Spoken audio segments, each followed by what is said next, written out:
You enter the world as nothing more than a pink jelly bean, smaller than a grain of rice, with no sight, barely any limbs, and only one driving instinct: reach the pouch or die trying.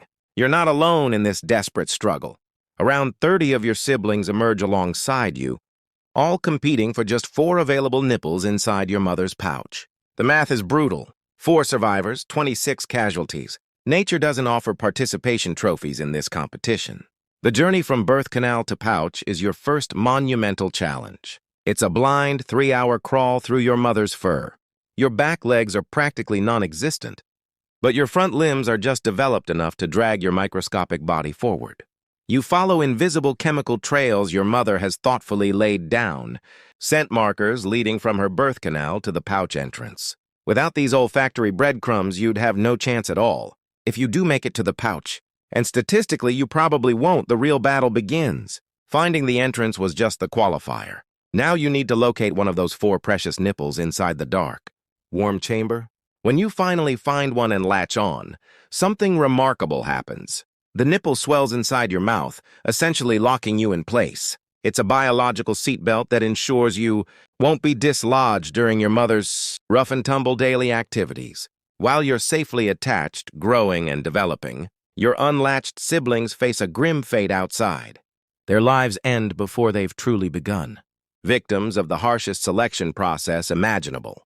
You'll spend about 100 days in this pouch, transforming from that helpless pink speck into something that actually resembles a Tasmanian devil. Your mother doesn't take maternity leave during this time. She continues her regular routine, hunting, fighting, scavenging, with you and your 3 surviving siblings tucked safely in her pouch. Her milk is incredibly rich, allowing you to grow at an astonishing rate while protected from the dangers of the outside world. Around your 4th month, you'll finally venture outside the pouch. But you're not ready for independence yet. You'll cling to your mother's back while she moves around and return to the safety of her den when she goes hunting. This gradual introduction to the world continues until you're about 8 months old. By then, your mother's den has been your sanctuary, but now you're about to be evicted into a world that has no interest in your survival. Remember those screams you heard from the safety of the den? They're about to become your own voice as you learn the devil's language of terror and dominance. Your first year outside your mother's care is a crash course in survival. Think of it as Devil High School, except failing a class means you'll die. The curriculum includes learning to scavenge efficiently, communicating with other devils without getting killed, and figuring out your place in a society that communicates primarily through threats. Food becomes your obsession. Your jaws are still developing, but will eventually pack a punch of 553 psi, a bite force stronger than a lion's relative to your size. This bone-crushing power isn't just for show. You'll need it to consume everything from deceased wallabies to wombats, leaving nothing behind. Bones, fur, organs, it all goes down the hatch. You're basically Tasmania's garbage disposal system with teeth. Your sense of smell is developing into your superpower, capable of detecting the sweet scent of death from kilometers away. But here's the catch. Other devils can smell it too. This leads to your first major confrontations around carcasses. These meetups are where you'll learn the complex social etiquette of devil society, which involves a lot of screaming. When another devil challenges you at a feeding site, you don't immediately fight.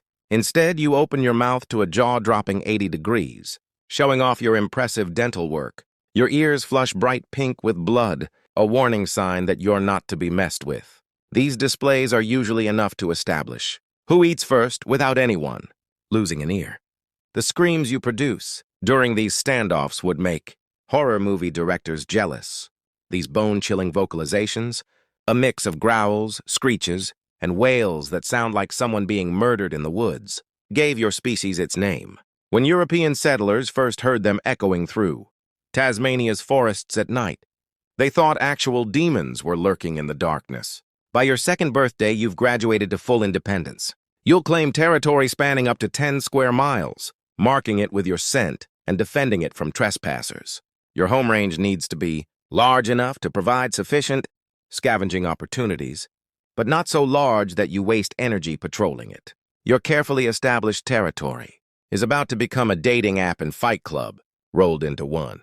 At 2 years old, hormones flood your system, triggering behaviors that would make even the most seasoned wildlife observers flinch. The solitary life you've grown accustomed to suddenly transforms, as you're drawn to areas with plentiful food sources, where other devils have also gathered with the same biological imperative. It's time to reproduce. If you're a male devil, prepare for combat. The competition for mating rights resembles a medieval tournament where knights fight to exhaustion, except there are no rules and definitely no medical care. These battles can rage for hours, leaving participants with serious wounds, including torn ears, scarred faces, and deep bites. You'll use every ounce of strength and intimidation you've developed over your 2 years of life, often fighting multiple rivals before earning your chance to mate. Female devils are equally fierce during breeding season. Rather than passively accepting any male, you actively select partners based on strength, persistence, and dominance displays. The power dynamics might surprise you. Female devils frequently mate with multiple males during a single breeding season, a strategy that seems chaotic but contains hidden evolutionary brilliance. The mating process itself is a marathon, not a sprint. While most marsupials complete the act in minutes, devil mating sessions can last up to 8 hours. These extended encounters typically happen in dens, where you're vulnerable to intrusion from competing devils. Romance isn't exactly part of the devil lifestyle.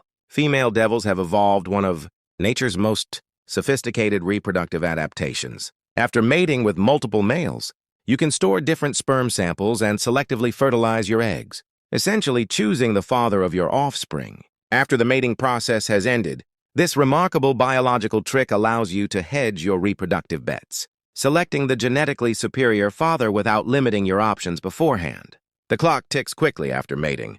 Your pregnancy lasts just 3 weeks before you give birth, beginning the cycle again with a new generation of tiny joeys fighting their way to your pouch. The brutal mathematics of devil. Reproduction means most females only successfully reproduce once or twice in their short lives. Disease, predation, and the harsh Tasmanian environment claim many devils before they reach their 5th birthday. After surviving the brutal gauntlet of infancy and the battlefield of mating season, you've beaten odds that claimed most of your siblings. But nature has one final cruel test that no amount of screaming, biting, or territorial displays can overcome: a disease so uniquely devastating that it could accomplish in decades what evolution typically takes millions of years to do. Erase your entire species from existence. The enemy is devil facial tumor disease, first spotted in 1996 near Mount William in northeastern Tasmania. This isn't just any disease. It's cancer that spreads like a contagious virus. When you bite another devil during feeding frenzies or mating rituals, you're not just asserting dominance. You might be exchanging living cancer cells that will implant themselves in the bite wounds around your face and mouth.